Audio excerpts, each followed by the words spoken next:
Tuolla se auto on. Toivottavasti se ei näe minua. Auto meni ohi minun onnekseni. Nimittäin en olisi jaksanut enää pyöräillä heitä lujempaa. Sillä pyöräily on niin raskasta. Jatkanpa pyöräilyä. Iltakin alkaa saapua. Mitä minä teen? Ei. Jatkan vain pyöräilyä. Pakko nousta satulan selkäällä. Oh. Ja tästä minä vain lähden. Jatkan matkaani.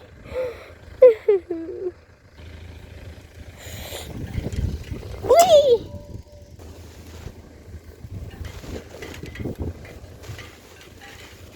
Nyt nousen selkään.